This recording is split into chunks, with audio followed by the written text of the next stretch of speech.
If you had a day where nobody would recognize you? I don't think I'd be that different, honestly. I dropped the whole trying to be something for somebody a long time ago, so I pretty much walk through the world except when I want to be funny or I want to do something outrageous.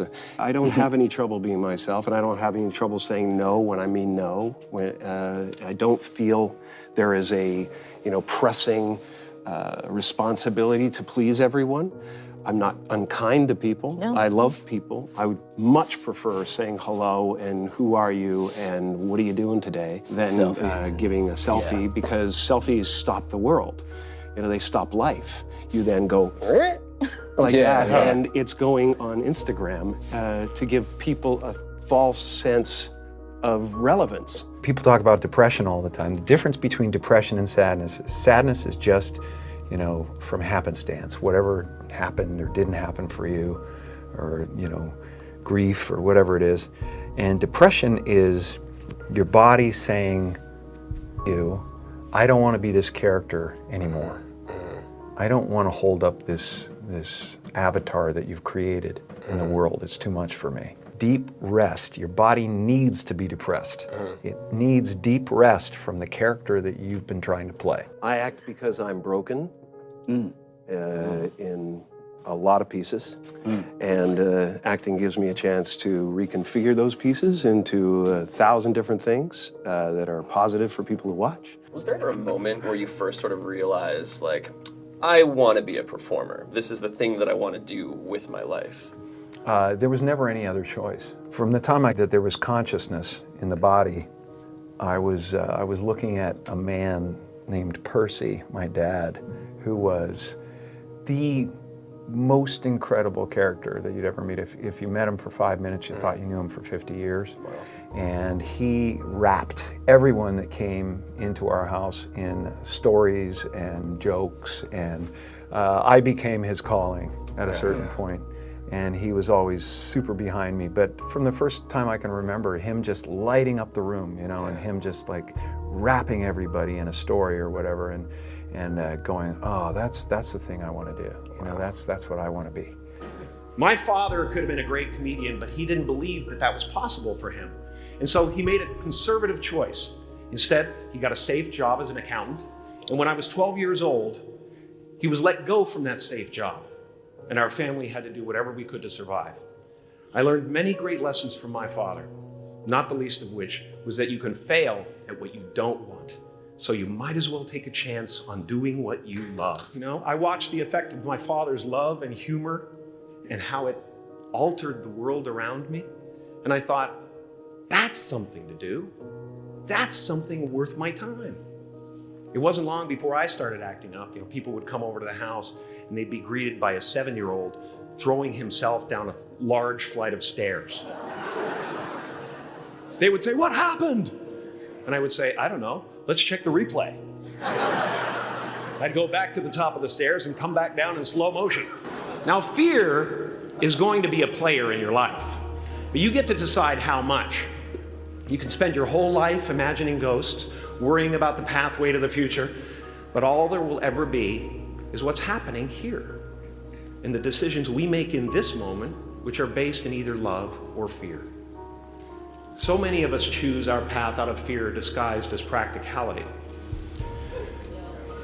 What we really want seems impossibly out of reach and ridiculous to expect, so we never dare to ask the universe for it. When I was about 28, after a decade as a professional comedian, I realized one night in LA that the purpose of my life had always been to free people from concern, just like my dad. The only one I hadn't freed was myself, and that's when my search for identity deepened. I wondered who I'd be without my fame. Who would I be if I said things that people didn't want to hear? Or if I defied their expectations of me? And that peace that we're after lies somewhere beyond personality, beyond the perception of others, beyond invention and disguise, even beyond effort itself. You can join the game, fight the wars, play with form all you want. But to find real peace, you have to let the armor go. Your need for acceptance can make you invisible in this world. Don't let anything stand in the way of the light that shines through this form.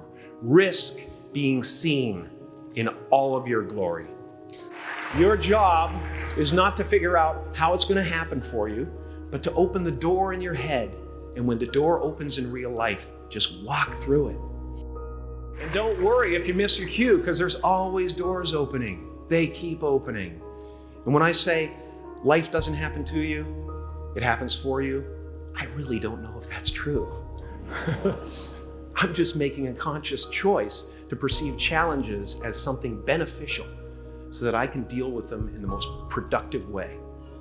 You'll come up with your own style. That's part of the fun.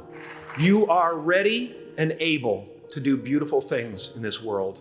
And after you walk through those doors today, you will only ever have two choices: love or fear. Choose love, and don't ever let fear turn you against your playful heart. What's happening right now inside everybody is they're going, who am I?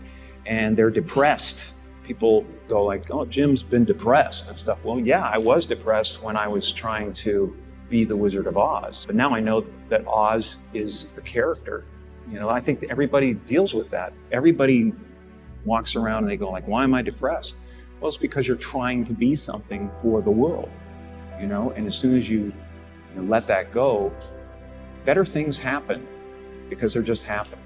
Right? It's not, now it's just sadness. You know, sadness comes, happiness comes. It's the weather that flies by in the sky. It doesn't sit on you long enough to drown you. A few months ago, I woke up and I suddenly got it. I understood suddenly how thought was just an illusory thing, and how thought is responsible for, if not all, most of the suffering we experience. And then I suddenly felt like I was looking at these thoughts from another perspective.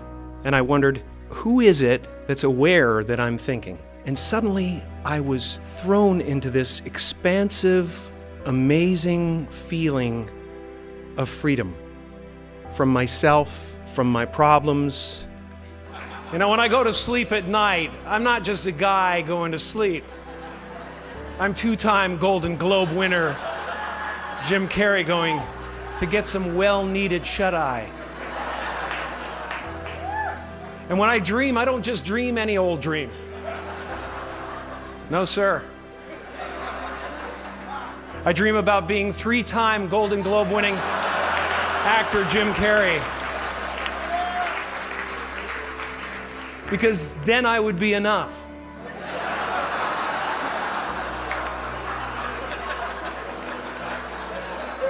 It would finally be true.